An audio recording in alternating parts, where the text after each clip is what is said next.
Udaipur, Rajasthan. Rhythm का सवाल सुन मिरांश उसे देखने लगा। वो कुछ बोल नहीं रहा था। रिदम फिर से बोली, मैंने कुछ पूछा था तुमसे। तुम्हारे जैसे सेल्फिश इंसान किसी के बारे में सोचने लगा, और तुम मेरे बारे में। मिरांश बीच में बोला, एग्जैक्टली प्रिंसेस। सेल्फिश हूँ तो अपने बारे में ही सोच रहा हूँ। और माँ बाप वाला किस्सा तुम्हें जानने की जरूरत नहीं है। Just forget it. Rhythm confusion से बोली, क्या मतलब? मिरांश ने एकदम से उसे अपने पास खींचा और उसकी आंखों में देखते हुए बोला, मतलब समझने के लिए दिमाग होना चाहिए, और प्रिंसेस, तुम्हारे पास दिमाग बहुत है, पर तुम्हें उसे यूज करना नहीं आता। ये सुनते ही रिदम हैरानी से देखने लगी। वो कुछ बोल पाती कि उससे पहले ही मिरांश ने रिदम को पैसेंजर सीट पर बैठाया और वो खुद ड्राइविंग सीट पर बैठ गया। रिदम मिरांश को देखकर हैरानी से बोली, तुम मुझे ब्रेनलेस कह रहे हो? Answer me. मिरांश गाड़ी स्टार्ट करते हुए बोला, प्रिंसेस तुम जर्नलिस्ट हो, बहुत दिमाग है तुम्हारे पास। इसका मतलब ये नहीं कि एक्स्ट्रा यूज करके मेरे शब्द का गलत मतलब निकालो। मुंह बंद रखो अपना। ये सुनते ही रिदम बाहर देखने लगी। मिरांश चुपचाप गाड़ी ड्राइव कर रहा था कि तभी उसका फोन बजा। उसने अपना फोन स्पीकर पर रखा और फिर बोला, क्या हुआ? दूसरी तरफ से गौतम बोला, मीर भाई, वो मैंने पूरा मैटर तो हैंडल कर लिया है, पर इसके बाद वो जिस लेबल से हमने अभी जल्दी में कॉन्ट्रैक्ट किया था, वो कॉन्ट्रैक्ट तोड़ने की बात कर रहे हैं। मिरांश बेफिक्रे अंदाज में बोला, तो तोड़ दो। मिरांश ने ये रिदम को देखते हुए बोला। ये सुनते रिदम ने एकदम से उसे देखा और फिर धीरे से बोली, इसे अपने काम की भी इज्जत नहीं है। मिरांश एक नज़र रिदम को देखकर बोला, काम की इज्जत है प्रिंसेस, पर डरपोक की नहीं है जो एक कंट्रोवर्सी से डरकर पीछे हटने लगे। मैं उसकी इज्जत नहीं करता। तभी गौतम फिर से बोला, तो करना क्या है मीर भाई? वो मुझे मेल आया तो मैं रिप्लाई कर दूंगा डायरेक्टली कैंसिल। मिरांश सामने देखते हुए बोला, कोई सैंपल गया था? गौतम कुछ पल रुककर बोला, नहीं, फिलहाल तो कोई सैंपल नहीं गया, क्योंकि अभी तक आपने उनका कॉन्ट्रैक्ट अच्छे से पढ़ा नहीं था। मैंने अपनी तरफ से साइन किया था, क्योंकि आपने बोला था कि आपको। मिरांश बीच में बोला, मुझे तुम पर ट्रस्ट है, ये बोला था मैंने। कर दो कैंसिल, आई डोंट केयर। और कुछ? गौतम झट से बोला, हाँ, आप मुंबई कब आ रहे हो? मिरांश कुछ पल रुककर बोला, हनीमून के लिए मुंबई भी अच्छी प्लेस है। व्हाट डू यू से प्रिंसेस? रिदम चिल्लाते हुए बोली, मैं नहीं जाऊंगी कहीं भी तुम्हारे साथ। बोलकर वो वापस बाहर देखने लगी। मिरांश रिदम की तरफ देखते हुए धीरे से बोल, गौतम, मेरा अपार्टमेंट रेडी करवाओ। Me and my princess is coming. बोलकर उसने कॉल कट कर दिया। रिदम वापस मिरांश की तरफ मुड़कर बोली, मैंने कहा ना, मैं कहीं नहीं जाने वाली। तुम्हें लग रहा है कि तुम बोलोगे कि मुंबई चलो, मैं चलूंगी। ऐसा नहीं होगा, ओके? उसकी बात सुनते ही मिरांश ने एकदम से गाड़ी रोकी और फिर एकदम से रिदम की तरफ देखकर बोला, तुम आओगी प्रिंसेस, और तुम खुद मुझे आकर बोलोगी कि तुम्हें मुंबई जाना है। रिदम धीरे से बोली, ऐसा नहीं होगा। कहा ना मैंने तुमसे। मैं इससे आगे वो कुछ बोल पाती कि मिरांश एकदम से उसके चेहरे के पास आ गया।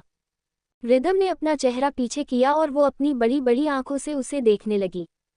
मिरांश ने कुछ पल उसकी हनी ब्राउन आइज में देखा और फिर धीरे से बोला, बातें बार बार रिपीट करने से बातें सच नहीं होती प्रिंसेस। अपने इस छोटे से दिमाग में ये बात बैठा लो, और एक बात मैं जो बोलूंगा वो होकर रहेगा। मिरांश रघुवंशी फेंकता नहीं है, करके दिखाता है, एंड आई मीन इट। बोलकर वो पीछे हट गया। रिदम ने कुछ पल उसे देखा और फिर वो वापस बाहर देखने लगी। थोड़ी देर बाद मिरांश ने एक जगह पर गाड़ी रोकी। रिदम बाहर देखते हुए बोली, मैं क्या तुम्हें इतनी फ्री दिखती हूँ? इतना बोलकर रिदम ने मिरांश को देखा जो उसे घूर रहा था। मिरांश उसे घूरते हुए बोला, कोई बात नहीं करनी मुझे तुम्हारे साथ। बाहर निकलो वरना जबरदस्ती अंदर लेकर जाना पड़ेगा। ये सुनते ही रिदम एकदम चुपचाप गाड़ी से उतर गई और वो सामने देखने लगी। इस वक्त वो मिरांश के स्टूडियो के बाहर थी, उसका पसंद स्टूडियो, जो कि उसने उदयपुर में खुद बनवाया था।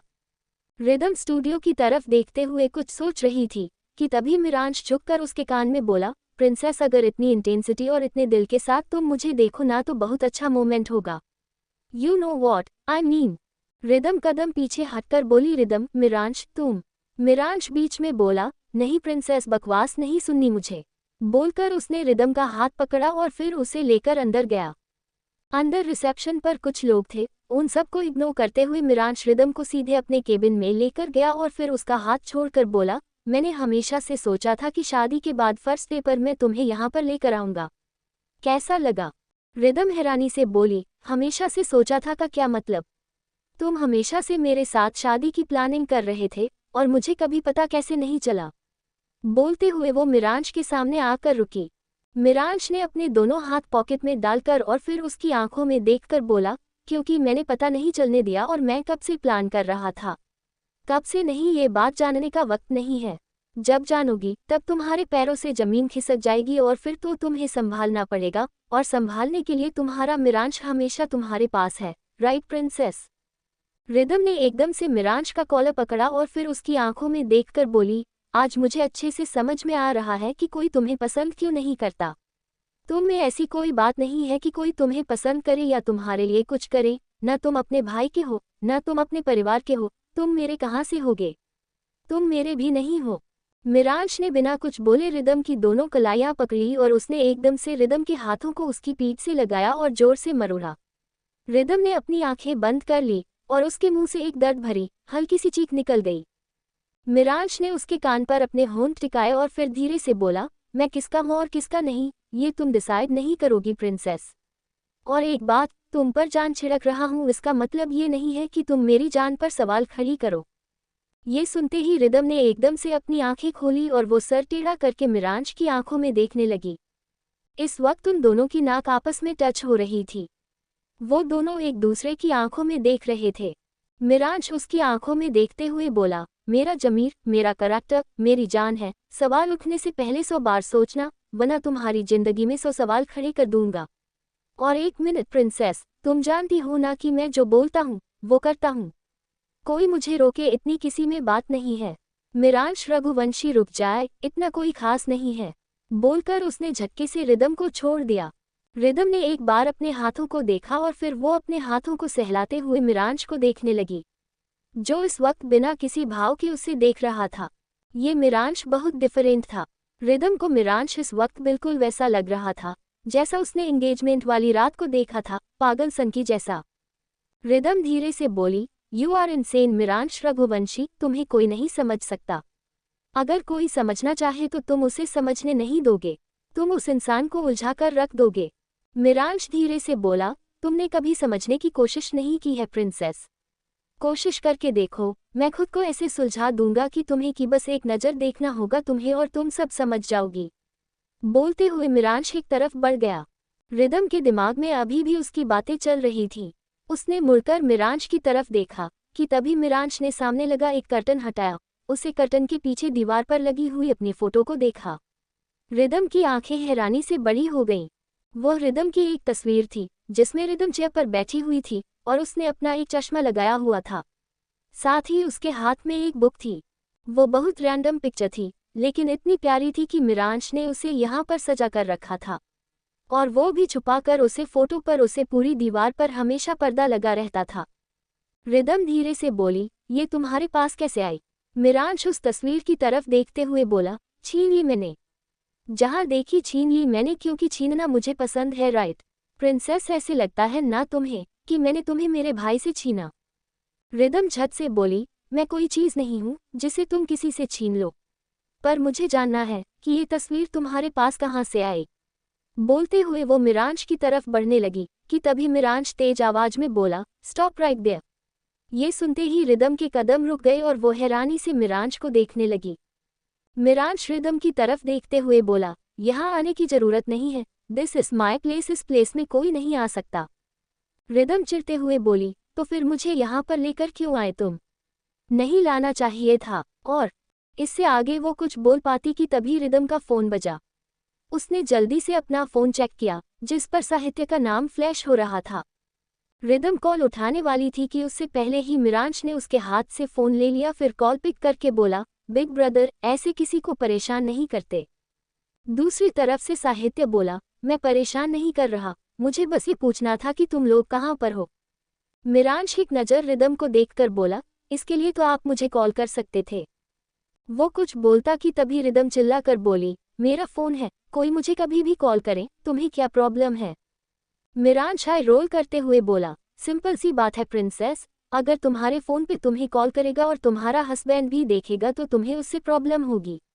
बिग ब्रदर, अगर मैं अनामिका को कॉल करूं तो आपको प्रॉब्लम नहीं होगी। साहित्य धीरे से बोला, वो बीच में कहाँ से आ गई? मिरांश तिरछा मुस्कुरा कर बोला, वो साइड में कब थी? You have to focus on your wife. वो क्या है ना कि अनामिका थोड़ी डेस्परेट है। अब हर कोई प्रिंसेस तो नहीं हो सकती। ये सुनते ही रिदम एकदम से उसे देखने लगी। साहित्य कुछ पल रुक कर बोला, मुझे बस ये पूछना था कि कहाँ पर हो, और रिदम को इसलिए कॉल किया क्योंकि मुझे पता था कि तुम कॉल नहीं उठाओगे। बट तुमने उसके हाथ से फ़ोन ले लिया, तो मुझे बता दो कहाँ पर हो, मेरी टेंशन कम होगी। मिरांश रिदम की तरफ देखते हुए बोला, जहाँ पर भी हूँ, मेरी प्रिंसेस के साथ हूँ, तो सेफ हूँ, डोंट वरी, टाइम पर आ जाऊंगा। बाय बाय बोलकर उसने कॉल कट कर दिया और फिर रिदम का फ़ोन टेबल पर रखकर उसने रिदम को एकदम से अपने पास खींच लिया। रिदम धीरे से बोली, ये क्या कर रहे हो तुम? ऐसे क्यों बिहेव करते हो जैसे? इतना बोलते ही वो रुक गई और फिर कुछ सोचने लगी। मिरांश अपनी भौहें चढ़ाते हुए बोला, व्हाट हैपन? एंगेजमेंट वाली रात याद आ गई और मेरा कन्फेशन याद आ गया। ये सुनते ही रिदम ने अपने हाथों की मुट्ठी बना ली और वो दूसरी तरफ देखने लगी। मिरांश कुछ बोलता कि तभी रिदम उससे बोली, मैं तो इंडिया में नहीं थी। फिर तुम्हें पता कैसे चला कि मैं कौन हूँ? मेरा चेहरा कैसे याद रहा तुम्हें? ये सुनते ही मिरांश बिना किसी भाव के उसके चेहरे को देखने लगा। रिदम का सवाल सुन मिरांश उसे देखने लगा था। रिदम भी उसे देख रही थी कि अचानक मिरांश उससे बोला, तुम्हें ये क्यों लगता है प्रिंसेस, अगर तुम मुझसे कुछ पूछोगे मैं तुम्हें सीधे सीधे बता दूंगा। इतना सीधा तो मैं तब भी नहीं था जब मैं पैदा हुआ, तो अब कैसे हो जाऊं? रिदम धीरे से बोली, क्या बोल रहे हो तुम? मिरांश उसके चेहरे पर झुकते हुए बोला, वही जो तुमने सुना। तुम इंडिया में नहीं थी। मैंने तुम्हें पहली बार कहाँ देखा मैं तुम्हें बताना जरूरी नहीं समझता, तो चुप रहो। बोलकर उसने रिदम को एक तरफ किया और फिर टेबल पर रखी एक फाइल उठाकर उसने वापस रिदम का हाथ पकड़ा और फिर उसे लेकर बाहर निकल गया। रिदम चलते हुए बोली, तुम मुझे हर बार ऐसे कंफ्यूज नहीं कर सकते मिरांश। मिरांश सामने देखते हुए बोला, मैं कुछ भी कर सकता हूँ प्रिंसेस। एग्जाम्पल के लिए हमारी शादी है ना। अब तक मिरांश रिदम को बाहर ला चुका था। गाड़ी के पास पहुंचते ही उसने रिदम को देखा जो उसे घूर रही थी। मिरांश रिदम के चेहरे के करीब जाकर उससे बोला, बस इसी तरह देखती रहो मुझे प्रिंसेस, सुकून मिलता है। ये सुनते ही रिदम ने तुरंत अपनी नज़र दूसरी तरफ कर ली। तभी मिरांश ने उसका चेहरा अपनी तरफ किया और उसकी आंखों में देखकर बोला, कहा ना, इस तरफ देखो। रिदम धीरे से बोली, क्यों देखूं मैं तुम्हें? ऐसा किया क्या है तुमने जो मैं तुम्हें देखूं? तुम्हें देखकर लगता है that you are obsessed with me. प्यार नहीं है ये, तुम्हारे दिमाग का सुरूर है जो एक वक्त के बाद उतर जाएगा। ये सुनते ही मिरांश ने एक गहरी सांस ली और फिर उसने बिना कुछ बोले रिदम को पैसेंजर सीट पर बैठाया और खुद ड्राइविंग सीट पर बैठ गया। उसने अपनी फाइल पीछे बैक सीट पर फेंकी और फिर गाड़ी स्टार्ट कर दी। रिदम और भी ज्यादा कंफ्यूज हो चुकी थी क्योंकि उसे मिरांश से कोई रिएक्शन नहीं मिल रहा था और ना ही वो उसके सवालों के जवाब दे रहा था।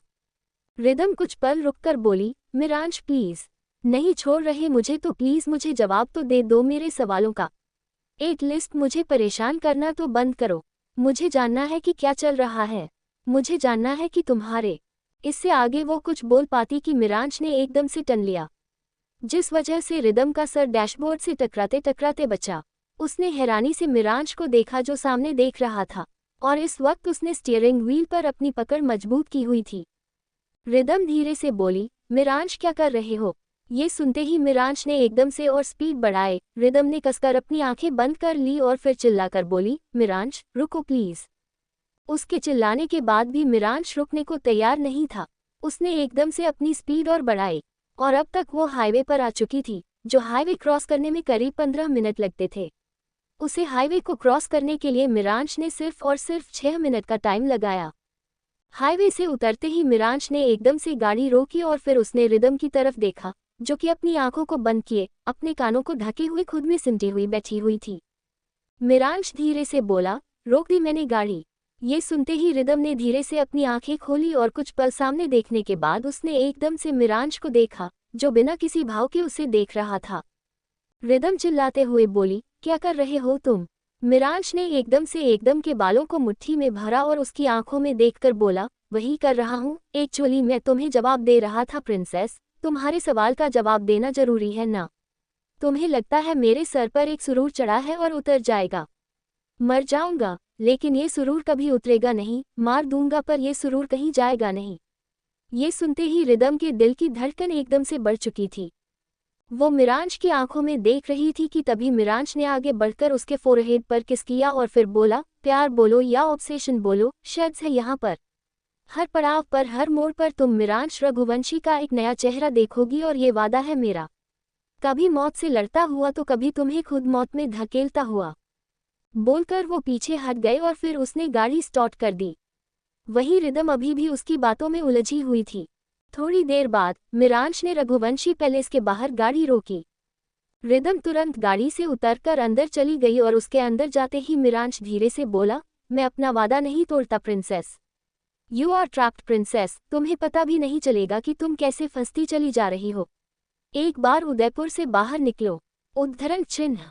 मुंबई तुम्हारे लिए वो बनेगा जो तुमने कभी सोचा नहीं होगा। कहा है ना तुमसे कि हर वक्त हर नए मोड़ पर तुम मिरांश रघुवंशी की एक नई लेयर देखोगी और तब तुम खुद नहीं समझ पाओगी कि आखिर क्या गलत है और क्या सही। बोलते हुए उसके फेस पर एक तिरछी मुस्कान आ गई थी। वही रिदम जैसे ही अंदर गई, वो अचानक सामने से किसी से टकरा गई जिस वजह से रिदम की चीख निकल गई और वो अपने सामने देखने लगी। इस वक्त उसके सामने ऑलमोस्ट 25 साल का एक लड़का खड़ा था, जिसके बाल बिखरे हुए थे, आंखें हल्की लाल थी और उसके चेहरे से लग रहा था कि वो काफी रोया था। रिदम धीरे से बोली, इवान। इवान एकदम से रिदम के पीछे छुप गया और फिर धीरे से बोला, बचा लो रिदम, प्लीज मुझे डर लग रहा है। ये मोगम्बो मुझे मारेगा। बोलते हुए उसने अपने सामने देखा। वही रिदम ने सामने विक्रांत को देखा जो गुस्से में उनकी तरफ आ रहा था। रिदम को देखकर विक्रांत एकदम से रुका और धीरे से बोला, रिदम तुम। इवान इधर आओ, रिदम को छोड़ो, उसे परेशान नहीं करना। इवान चिल्लाते हुए बोला, नहीं, मैं नहीं आऊंगा, रिदम मुझे बचाओ, ये मुझे मार रहा है। सुनते ही रिदम ने हैरानी से एक बार इवान को और फिर विक्रांत को देखा। विक्रांत झट से बोला, रिदम जानती हो ना तुम कि वो मेंटली अनस्टेबल है, इसलिए ऐसी बकवास कर रहा है। ज्यादा सीरियस लेने की जरूरत नहीं है, बस इसे मेडिसिन लेने के लिए बोल रहा था और ये सुन नहीं रहा। रिदम एकदम से इवान की तरफ मुड़ी और उससे बोली, इवान भाई, मेरी तरफ देखो। ये सुनते ही इवान ने अपनी सहमी नजरों से रिदम को देखा और उसे देखते हुए धीरे धीरे शांत होने लगा। रिदम इवान के चेहरे को अपने हाथों में भरकर बोली, वो आपके पापा है, वो कुछ नहीं करेंगे, वो बस आपको दवाई दे रहे हैं ताकि आप सुपर स्ट्रांग बनो। इवान धीरे से बोला, सुपर स्ट्रांग। रिदम झट से बोली, हाँ भाई, सुपर स्ट्रांग बनोगे, तभी तो आप बाहर जाओगे, मस्ती करोगे और फिर हम सब साथ में घूमेंगे, मिरांश साहित्य सब लोग। इवान कुछ बोलता कि तभी उसकी नज़र विक्रांत पर गई, जो उसे घूर रहा था, और ये देखते ही उसने एकदम से रिदम को हक कर लिया। रिदम बहुत ज्यादा कंफ्यूज हो चुकी थी। तभी मिरांश अंदर आया और तेज आवाज में बोला, क्या ड्रामा चल रहा है यहाँ पर। ये सुनते ही इवान ने झट से रिदम को छोड़ा और फिर मिरांश के पास जाकर बोला, मीर भाई, मुझे बचाओ, ये मुगम्बो मुझे मार रहा है। बोलते हुए उसने एक बार विक्रांत की तरफ इशारा किया और फिर मिरांश का हाथ कसकर पकड़ लिया। मिरांश ने कुछ पल इवान को देखा और फिर विक्रांत को देखकर बोला, काम धंधा खत्म हो चुका है क्या आपकी जिंदगी में जो मेरे भाई को परेशान कर रहे हैं आप। विक्रांत मिरांश की तरफ बढ़ते हुए बोला, जो तुम्हारा भाई है वो मेरा बेटा है। ठीक है, मैं मेरे बेटे के साथ कुछ भी करूं, तुम्हें बीच में आने की जरूरत नहीं है। और तुम्हारी इन्फॉर्मेशन के लिए बता दूं, उसे दवाई दे रहा था मैं, दवाई से बचने के लिए ऐसी बचकानी हरकत कर रहा वो। मिरांश विक्रांत की आंखों में देखते हुए बोला, बचकानी हरकत इसलिए कर रहा है वो क्योंकि उसका दिमाग बच्चा है। इवान मेंटली अनस्टेबल है, अच्छे से ट्रीट करना चाहिए ना, दवाई देनी है ना। कौन सी दवाएं मुझे लाकर दीजिए, मैं देता हूँ दवाई। तभी वैशाली वहां आकर बोली, मिरांश परेशान होने की जरूरत नहीं है, मैं हैंडल। मिरांश बीच में बोला, चाचा, मेरा भाई मेरे पास आकर शिकायत कर रहा है, तो मैं आप दोनों के ऊपर अपने भाई की जिम्मेदारी क्यों डालूं। उसने मीर भाई बोला, ना मां नहीं बाप। मिरांश ने इवान को अपने सामने किया और फिर उससे बोला, दवाई लेनी है ना, सुपर स्ट्रांग बनने के लिए जैसा कि प्रिंसेस ने बोला। इवान झट से हाँ में सिर हिलाकर बोला, हाँ बनना है। मिरांश हल्का सा मुस्कुरा कर बोला, तो उसके लिए दवाई लेनी पड़ेगी, है ना। बोलते हुए मिरांश ने इवान को वही सोफे पर बैठाया और फिर वैशाली की तरफ देखा। वैशाली ने बिना कुछ बोले दवाई मिरांश की तरफ बढ़ा दी। इवान धीरे से बोला, मुझे ये नहीं पसंद, ये बिल्कुल भी अच्छी नहीं है। मिरांश इवान की ओर देखते हुए बोला, कुछ भी अच्छा नहीं होता है, पर लेना पड़ता है। मीर भाई की बात मानोगे ना? इवान झट से बोला, मैं अपने मीर भाई की सारी बात मानूंगा। ये सुनते ही मिरांश ने कुछ पल उसे देखा और फिर उसकी तरफ दवाई बढ़ा दी। इवान ने बिना कुछ बोले वो दवाई ले ली और फिर उसने मिरांश का हाथ कसकर पकड़ लिया। वैशाली मिरांश की तरफ बढ़ते हुए बोली, मैं ले जाऊंगी इसे। यहाँ पर रहना सही नहीं है, अगर पापा ने देख लिया तो वो बोलेंगे। मिरांश कुछ पल रुककर बोला, माँ बापू ना आप इसके। इतना नहीं समझ में आता है कि ऐसी कंडीशन में बाहर आना जाना कितना जरूरी है। कब तक एक कमरे में बंद रखने का प्लान है? उद्धरण चिन्ह। मैं यहाँ पर जब भी आता हूँ ये मुझे ऐसी हालत में मिलता है। I am not feeling good about it. आप लोग अपने बच्चों का ध्यान रख भी पाते हो या नहीं? या फिर बच्चा पैदा करके उसकी मेंटल हालत देख करके उसे ऐसे ही छोड़ रखा है? विक्रांत गुस्से में बोला, जस्ट शट अप मिरांश।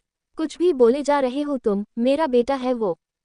मिरांश बीच में चिल्लाकर बोला, बेटा है तो बेटे की तरह ट्रीट करो, जानवर की तरह नहीं जो उसे कमरे में बंद करके रखा है। आज के बाद इवान एक कमरे में बंद नहीं रहेगा, और ये मेरा आखिरी डिसीजन है। अगर किसी को प्रॉब्लम है तो मैं इवान को अपने एरिया में लेकर जाऊंगा। उद्धरण चिन्ह। जहां पर कोई नहीं आ सकता। अगर किसी ने आने की कोशिश की तो ठोक दूंगा उसे, और फिर जो मर्जी करते रहना, मुझे कोई फर्क नहीं पड़ेगा। रिदम जो ये सारा सीन देख रही थी, वो हैरानी से मिरांश को देख रही थी। रिदम मन में बोली, कोई इतना डिफरेंट कैसे हो सकता है? थोड़ी देर पहले बाहर ये इतना गंदा बिहेव कर रहा था, इतनी इरिस्पॉन्सिबली कैसे ड्राइविंग कर रहा था, और यहाँ पर इवान को ऐसे प्रोटेक्ट कर रहा है कि इतना कंफ्यूजन कैसे हो सकते हैं? सोचते हुए उसके नजरें मिरांश के ऊपर ही टिके हुए थी।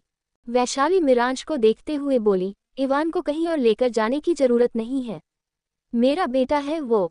इवान तभी चिल्लाकर बोला, मैं नहीं हूँ किसी का बेटा, मैं सिर्फ मीर भाई का भाई हूँ।